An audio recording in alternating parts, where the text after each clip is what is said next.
Restitutional? Let's break that down real quick. It's not just a fancy word. It's the legal system's way of saying, pay up for the damage you caused. Here, you're talking $3,000. But before you assume the court is just handing out price tags, remember ability to pay matters. Cue the budget conference calls. The announcement. Judge, Mr. Waddell, we have been reset to verify the restitution, and Mr. Nichols did talk to the complainant so we can get all that straight. He's made a new offer to us that involves getting that restitution paid. Mr. Waddell, he's actually here with some representatives from Spindletop. We're going to be doing a conference call, like a team meeting, basically to see what he can afford, because all of his income comes through Right. Okay. And the restitution's about $3,000, Your Honor. Okay. So, they just need to get that straight, see if it's something he can do. Sure. So we'll just do normal reset to give you some time to see if that's something that can get taken care of. Mr. Vidal, make sure you stay in touch with Mr. Lewis so y'all can figure out how you'll go forward. Fashion court strikes again. Pro tip. If you're headed to court, maybe leave the questionable t-shirts and questionable decisions at home. But real. Talk this moment adds a layer of human messiness to an already serious charge. Burglary of a habitation. It's not shoplifting. It's felony territory. When we come back. Thank you, Judge. Thank you. You're free to go. Naquindon Acleese, Mr. Lewis, and Mr. Nichols. Saving you some steps. Easy, I'm even. But that's easier.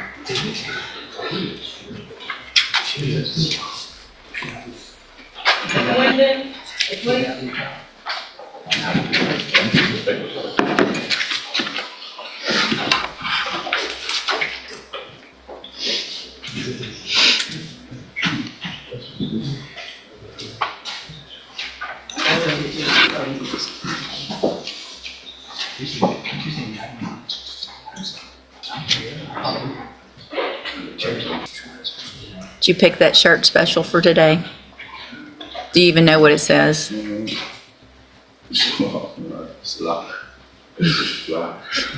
Probably should have thought about that a little bit before you came to court, right? I never read it. Oh, all right. You're Naquindon Acleese, and Mr. Acleese is charged with burglary of a habitation in 240478. And what is the announcement? Judge, Mr. Acleese, have recently made bond again. Let's pause aggravated assault with a deadly weapon. That's heavy. In legal speak, it means there is serious bodily threat, usually involving a weapon. And here we are, asking for another reset. Makes you wonder, what's happening behind the scenes in those lawyer-prosecutor chats? Requalified. He was supposed to be hiring Mr. Kimmler, and he had been hospitalized for a few weeks. I think he was staying at the actual judge. And but he's gotten the money together where he's going to meet with him this Friday. Okay. And take care of it. All right. So you'll be able to hire Mr. Kimmler this Friday? Okay. I'm going to reset your case in normal reset, which is about 30 days. Until you hire Mr. Kimmler, Mr. Lewis is your attorney. Stay in touch with him. If you get Mr. Kimmler hired, he'll let us know, and then we'll go forward that way. Okay? All right. You're free to go. Pay attention to what you wear to court next time. Thank you.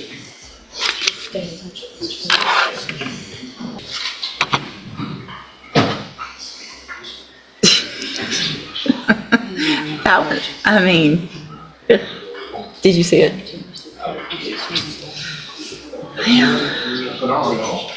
I mean, I guess so. We just, Mr.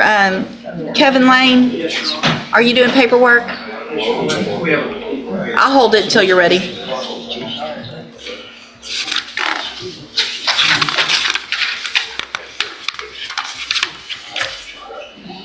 Mr. Parker, you have Benjamin Barker? We're trying to work out some paperwork on that, Judge. Okay. What about Jimmy Hart? He's here. I'm hired on that case. I'm asking for a reset. Prosecutor and our discussions on the case. He's out. Jimmy Hart?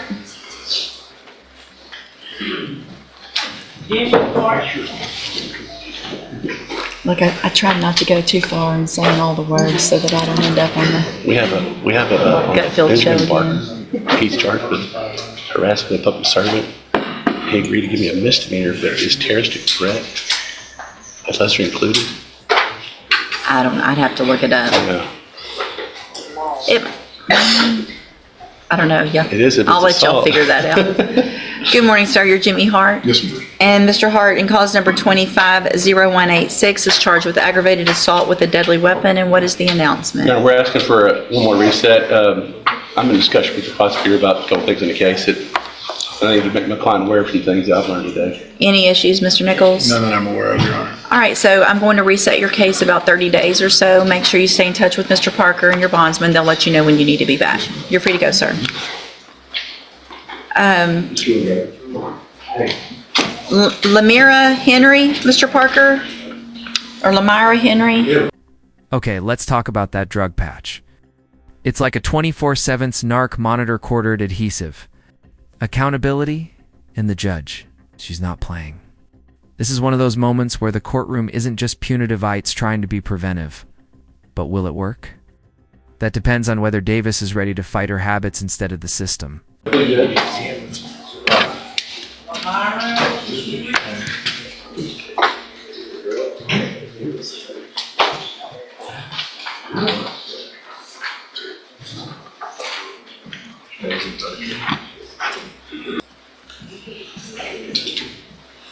Good morning, ma'am. Are you Lamira Henry? Yes, ma'am. Good morning. Good morning. Miss Henry, don't wear tights or leggings to court next time. Okay, it's not appropriate. All right, this is 241668. Will your client waive the formal reading of the indictment? Will, Your Honor. Ms. Henry, you're charged with the third-degree felony offense of evading arrest or detention with the use of a vehicle from June 25th of 2024. Since you've made, going back to, how do you plead at that charge? Guilty. Are you pleading guilty freely and voluntarily? Yes, ma'am. And are you pleading guilty because you did what they charged you with? Yes, ma'am. I have here on the computer some documents that have your signature on them that the state has marked as Exhibit Number 1. Before you signed these, did you go over them with Mr. Parker? Yes, I do. Do you fully understand them? Yes, ma'am. And do you understand, if I follow the agreement that you've made with the district attorney, that you'll be waiving or giving up any right to appeal? Yes, ma'am. And it looks like the agreement that you've reached is for a 10-year term in prison, but that would be probated. You'd be on probation for 10 years. You would be ordered to pay a $500 fine and to follow all of the rules and conditions of probation. Is that your understanding? Yes, ma'am. Also, do you understand, if you're not a U.S. citizen, that a plea of guilty or no contest may result in your deportation, exclusion from admission to the country, or denial of naturalization under federal law? Yes, ma'am. State tenders number 1. Objection. It's admitted. Is there any evidence that Ms. Henry is not No, competent? Your Honor. All right, ma'am, I'm going to find that you entered your plea of guilty freely and voluntarily. Find that you're mentally competent and understand the nature and the consequences of your plea. Find sufficient evidence to find you guilty. However, I'm going to reset your case so that the probation department can do a pre-sentence report. That'll give me more information about you, your case, and then we'll come back later for sentencing. On your way out of the courtroom today, you need to stop and talk to probation, and she's at that desk right over there, okay? All right, we'll see you back at sentencing. Discovery. I've got it right here.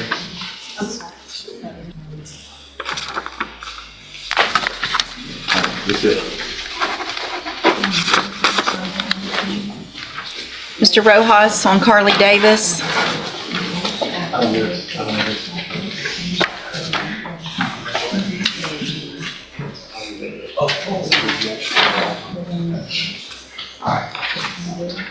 Ms. Davis, you tested positive for THC, amphetamines, and benzodiazepine.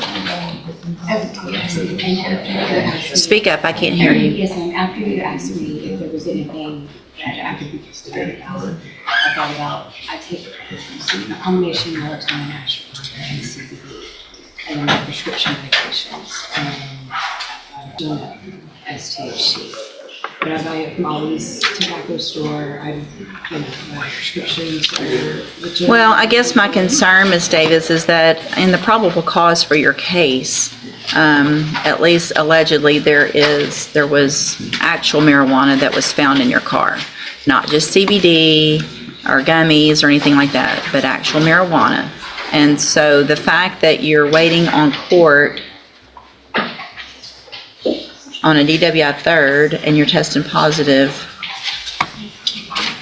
obviously gives me a lot of concern.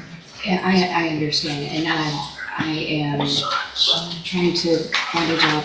You're going to find a job if you test positive for marijuana. I understand, and it's with ExxonMobil. Well, you're not going to get hired with ExxonMobil if you're using things that make you test positive. I understand, and I've gone through a divorce, had a baby, had a miscarriage, and have been suffering from severe anxiety, living with my 92-year-old grandmother and primary caretaker. So here's the thing. While I appreciate that you've gone through a lot, none of it matters at this point, because self-medicating is not going to get you anywhere. So here's what we're going to do.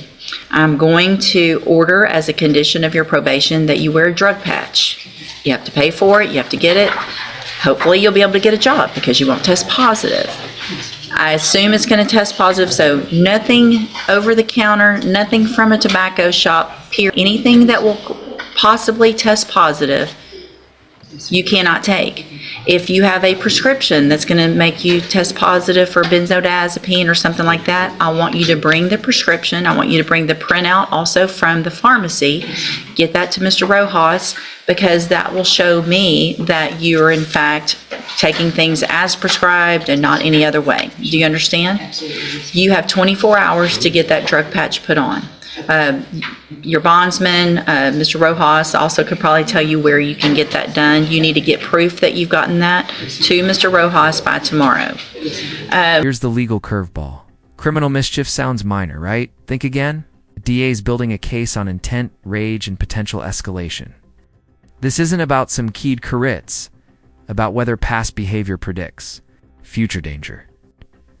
And when restitution meets rap sheet, the courtroom tension hits 100. And then what I'm going to do before I move your case to the trial docket, I'm going to reset it one more time. I want to know right at this point that you are clean before I leave you out to be waiting for trial. So if you're not clean, it's going to be a violation of your bond condition.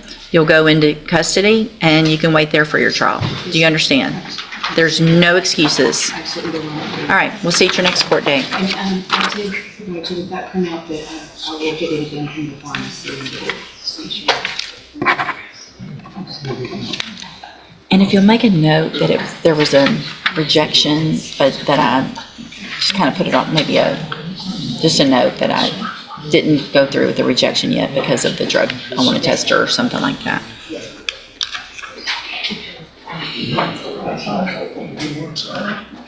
So I'm gonna, hey, Mr. Rojas, I'm gonna go ahead and just delete the rejection this time. Y'all will have to do it again, but I just want to make sure where we are before we go through that.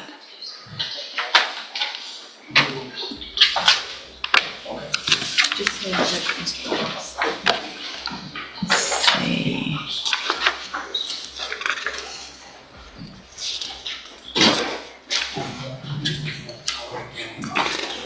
Mr. Parker, what were y'all doing on Benjamin Barker? Doing plea papers, Judge. Okay, oh, perfect. And then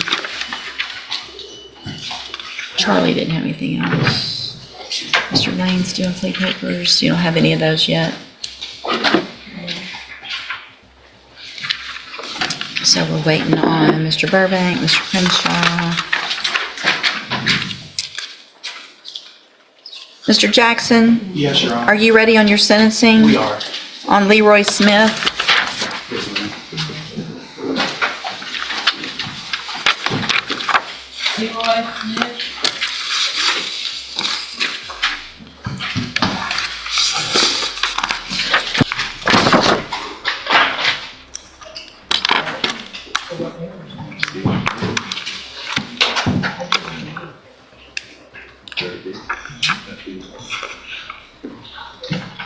And Judge, I do plan on calling Ms. George briefly as a witness, so I'm sure the state would like to invoke the rule on that and have her wait outside. You're gonna, hey, let me, let's start. I may or may not. Good morning, are you Leroy Smith Jr.? And Mr. Smith was previously in court, entered a plea of guilty to criminal mischief. There was no agreement. I received the pre-sentence report. Has everyone had an opportunity to review that report? Yes, Your Honor. The state has, Judge. Are there any additions or corrections? No, Your Honor. Not for the state, Judge. And so I guess what I'm going to do before we go any further, see, Mr. Coleman, obviously the victim's wishes Mr. Smith not to be incarcerated, that he's paid the car repair, and that she really doesn't want to go forward with the case.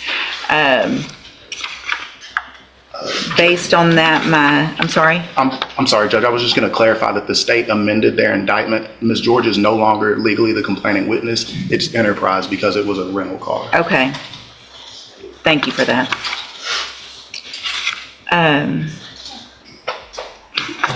What's your position? I mean, obviously, there's a lot of criminal history. It's old, but what's your position on that? Oh, Judge, I laid it out in the sentencing memo. I mean, he, with that criminal history of all people should know to stay far away from criminal behavior. That with his history, that any future criminal behavior would result in, or could result in, prison time. And I also laid out the nature of the offense. While it's a criminal mischief, it sounds a little innocuous, criminal mischief. This defendant, there was damage to body, engine, the wiring. It's a level of rage that concerns me. What if, I know it's speculation, what if the victim or someone would have confronted him during this fit of rage, Judge? It just concerns me, and it's not your typical. So here we land. 10 years probation. It's over $13,000 in restitution and a crystal clear warning violate, and it's straight to prison. This is the justice system. Walking a tightrope, punishment, accountability, and a second chance. Question for you: if someone wrecked your car in a rage, then turned their life around, would you trust probation over prison? Domestic situation where somebody just keys a car or deflates somebody's tires. I think it's worthy of, given this history, the nature of it, it's worthy of prison time. Thank you. All right, you may call any witnesses you wish to call, Mr. Okay. Jackson. The state calls Leroy Smith.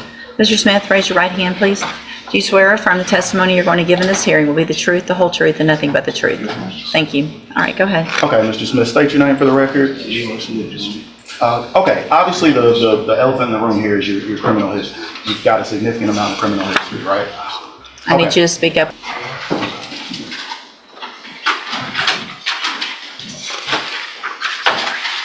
Okay, so you've got juvenile criminal history, you've got adult misdemeanors, you've got adult felonies, right? Yeah. Okay, and in several of those adult cases, you were originally given probation and then you were later revoked from that probation, right? Yes, I'm sorry. Yeah, and in some of those cases, you were revoked because you committed a new offense, right? Yeah. Okay, so listen, you've been to TDC twice, I believe. Once. Okay, and then state jail. Okay, and then you were sentenced to federal prison in 2001. Okay, and how long were you sentenced to serve in federal prison? 92 months. Okay, and so at some point you were paroled out of federal prison, right? Approximately when? Okay. So you got out of federal prison in 2004. You're on parole. How did the parole go? Did you successfully complete it? Okay. So once you got out in 2004, when was your next conviction after that? I never had a. Okay, so you have not been convicted of any crime since 2001. Okay. Aside from this, the arrest that brings us here today, when was your next arrest once you were released from federal prison? Okay, so you're representing to the court under oath that since your release from federal prison in 2005, 2006, you have not had any trouble with the law. Okay, so obviously, I mean, you were, dare I say, you were on a bad path before this. So what changed from your release in federal prison to date that kind of just kept you out of trouble? Well, I had a bad accident, and I had a son, and I just basically just didn't want to go through this again, ever again. And I just started working and getting everything, my life situated, because what you said, what happened earlier was when I was really young. I'm 52. So at the time right now, I'm just to the point where this is like, I'm too old for this. Right. Basically, Okay, so since you got out of federal prison, what have you been doing to keep yourself occupied? I've been working at the Examiner since 2005, and I still work there to this day. and I worked 80 hours a week for them, and I worked for Zumos from 5 a.m. to 6 a.m. every Monday through Friday. And I just started, I'm a driver, I started driving last Monday, so I just got a upgrade. So you actually got promoted as Zumos recently. Okay, and so between your two jobs, how many hours a week would you estimate that you worked? Like maybe 60 hours a week for all Zumos and like 8 hours a week for the exam. Okay. So when you're not working or obviously sleeping for this crazy amount of hours that you work, what do you do to keep yourself occupied? I have a son at home. I make it forward to work. Okay. Does your son live with you? Yeah. Okay. Is he in any trouble? No. Ever been arrested? Okay. Obviously you've been in some trouble. So are you open with him about that? Yeah. What do you tell him about keeping his nose clean? Basically, that you gotta, so to do the right thing, you gotta work hard to get what you need instead of trying to do other things to get it. Because I explained to him I got in trouble before, and that what happened to me.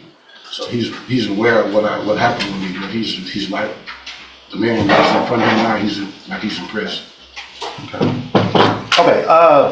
So when you're not working, when you're not parenting, do you drink? No. When was the last time you had to drink? Never drink. Okay. What about drugs? Do you use any kind of drugs? And when I ask about drugs, I'm including marijuana in that. Do you? Okay. And is it true that you, on July 1st, you went and took a urinary analysis on your own accord? Yeah, my paper. Okay. And do you know what the results to that are? Yeah. What? She told me I was negative on everything. Okay. And we do have a copy of that, Your Honor. So let's talk about this incident on September 3rd of 2023. What brought about this incident? My family was going through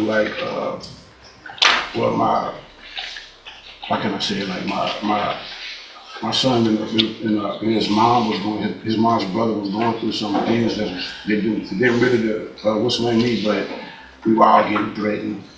And 3 days after this happened, my son got killed. And me and my wife was going through some things, and I just got emotional. No, so more specifically, on September 3rd of 2023, what led to you going to this address on? I had got a call that my wife was at this guy's house, and I went over there and I saw it. And so when you say you saw it, what did you see? You arrive at this address, what do you see? I see no car. Okay, so what do you do when you see her car? First of all, how did you find out, who told you that she was at this house? His husband, his wife told me. Okay, so just for clarity, the man who your wife is allegedly over there seeing, his wife called you and said, your wife is over here with my husband. Mm-hmm. What do you do when you get there? Please answer out loud. I basically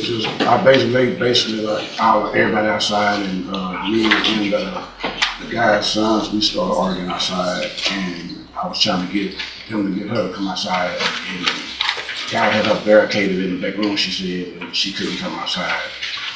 And I just got upset because I couldn't get her outside, and I messed the car up. Okay, hold on. So you arrive at the scene. You're calling her, asking Miss George to come outside. She's not coming outside, so you kind of direct your anger at this car, and you do some damage to the car, right? Why did you smash up the car? Okay. But okay, so you went there with the intention of just kind of confronting your wife, having a conversation with her, and you ended up smashing the car. Did you bring any kind of weapon with you? No. And you mentioned that the husband, some of his sons were outside, and you're arguing back and forth with them. Is there any type of confrontation with them? Yeah, they was threatening me, and we was arguing back and forth. But there was no physical retaliation, and you had an opportunity to retaliate against them if you wanted to. You stayed in the streets. Okay. Okay, so at some point the police are called, right? Mm-hmm. And how do you know that did anybody tell you that the police were called? The guy's sons told me that the police was called. And okay. So where did the police end up arresting you? Right there. So you stayed and waited on the police? Yeah. Why? Because I knew what I had. get caught later or whatever. I just knew I had done it, so it wasn't no sense of running. Okay. And so what was that conversation like with the police? Did you make any type of admission to them? Yeah, when they came, they asked what happened. I told them, and then I told them that I had did it. And he told me that he was just going to hold me in the car until he talked to everybody else. And then he came back and he told me that he was arrested. Got it. Okay, and so you get arrested, you spend, overnight in jail. So you get out, and approximately when is your next conversation with Ms. George? The day I get out.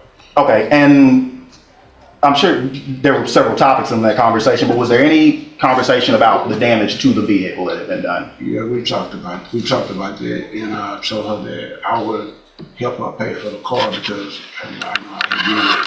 And like I said, like 2 days, 3 days later, my son was killed. So I had gave her like $500 that day, that weekend. Okay, so all told, she had a $1,000 deductible on the car, right? Yeah. And you either paid or reimbursed her for that deductible, right? Yeah. And this was almost immediately after your release from jail. Yeah, like the day I got out, I gave her $500, and that weekend I gave her another $500. Okay, and this is in September of 2023, right? Yeah. And you didn't get indicted on that original charge until April of 2024, correct? So this was months before you knew the storm that was brewing. I really just like didn't want her to bear that by herself because she got 3 kids too, so I didn't want her to bear that on her own. Okay, so are you aware that the total damage to the vehicle was approximately $13,000? Yeah.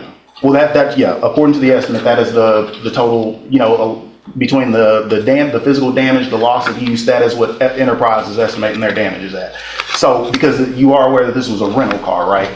For damage that you did to the vehicle? No, I'm willing to pay the damage. Okay, so first of all, can you afford to pay if the judge were to order you to pay $12,000 approximately restitution today, is that something you're in a position to do? I can make payments towards it. I have 2 jobs, so I get paid twice a week. Okay, so you do have you don't have the money available right now, but you do have employment and you're willing to pay that restitution. And so hypothetically, if the judge were to sentence you to 5 years of probation, you would be paying approximately $200 a month just towards restitution. That's not including any probation fees, UA fees. Is that something you're in a financial position to bear? Yes, I can. Okay, so obviously the state's concern is you've been sentenced to probation before. You've been revoked several times from probation before, and yet here you are asking the judge to give you probation today. So what is different about your life, your lifestyle, as you stand here today from the life you were living the last time you were in trouble? In 1995, I was really looking for another way to coexist as far as like to take care of my family, take care of myself. And in 2001, I was still on that path, but when I got out of prison, 5 years later, I just decided that wasn't the path that I was trying to take because I was actually becoming an older man. I was like 31 when I got out. Okay, so if the judge were to sentence you to probation today, are you confident that you'd be able to comply with the conditions of probation? Yes, I can. Okay, so obviously there's some mention in the PSI of you having physical limitations. And on that note, you do qualify for disability, don't you? Yeah. And do you receive disability? No, I turned the disability down because it was like $981 a month, and I feel like I can still work. I've actually found employment to still work regardless to my. But so you have the opportunity to sit at home and collect a check, and instead you're out there working 2 jobs. Okay, so. Let me stop you. I understand your position, Mr. Coleman. I don't think there's a whole lot more that I need to hear. Mr. Coleman, you want to make any final argument? No. I'm inclined, Mr. Smith, to give you an opportunity today. On paper, I don't disagree with Mr. Coleman at all. Your criminal history is obviously terrible, but it was also 22-something years ago when you were quite a bit younger. It appears that this type of offense and this offense are something very different than anything you've ever done before. Most it looks like what you were doing was probably stealing for drugs and delivering drugs and things like that. That doesn't appear to be an issue anymore in your life. So I'm also taking into consideration what Ms. George said in the pre-sentence report with regard to this being very out of character for you. Judge, and I apologize, since we're going to go, since you brought it up, I have documentation in my file that Ms. George contacted my office and indicated that she was being pressured to sign an affidavit of non-prosecution by the defendant and her defense attorney. If she's here, I'm willing to call her up, put her under oath. But since you mentioned that, I thought in the interest of full disclosure to the court, that's what she told me. Just for the sake of clarity, that wouldn't have been me, right? Because I was. Must have been the previous defense counsel. Okay. Like the number, second. Yeah, I'm the second attorney on this, so I don't know anything about that, and that has not been disclosed. As far as I can tell from the discovery, that has not been disclosed to us. But yeah, we're happy to call her to the stand, Judge. If you want to hear from her, Judge. But that's what I proffer, that's what I represent to the court. She told me that she was being pressured not to sign an affidavit of non-prosecution.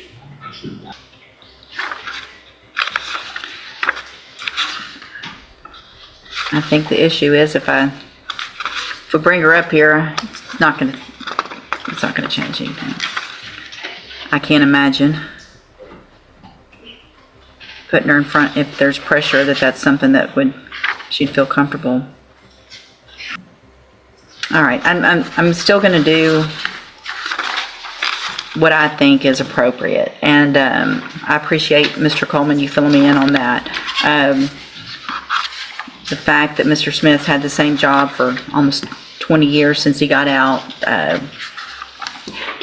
What I'm going to do, Mr. Smith, is find that you entered your plea of guilty freely and voluntarily. Find sufficient evidence to find you guilty, and at this time find you guilty of criminal mischief. I'm going to sentence you to a term of 10 years in the institutional division of the Texas Department of Corrections, but suspend that, place you on probation for 10 years. You're ordered to pay a $1,000, well, so I didn't see this. Has Enterprise turned in anything? Yes. Because it's not in the pre-sentence report. It was provided in discovery. The total balance, and I tried to call and get some clarity on this. The estimate shows the total balance. Documentation. What's the amount exactly? $13,114.93 according to this letter from Enterprise dated October the 5th, 2023. Thank you, Mr. Coleman. So, Mr. Mr. Smith, I'm not going to order a fine in your case, but I am going to order that you pay restitution in the amount of $13,114.93. You will be required to follow, obviously, all of the rules and conditions of probation. I guess the only thing I'm reconsidering is the type of probation, only for my benefit. If, Mr. Coleman, do you have a preference one way or the other? I prefer a final conviction, a post-conviction, Okay. or other words, straight probation. Okay, all right, then I'll stick with what I did. I am going to order that at least at the beginning of your probation, you're going to be on the high-medium caseload, which means you're going to have to report more often, make sure you get off on the right track. If you do everything that you're supposed to while you're on this probation, then for all practical purposes, your case here in court is over. You'll be able to serve that 10-year sentence while you're out on probation. The other side to that, though, is if you violate any condition of probation, I've just given you a 10-year sentence. You'll be back in here with the motion to revoke your probation, and you will be looking at that 10-year sentence that I gave you. Do you understand? That's a lot of restitution to pay.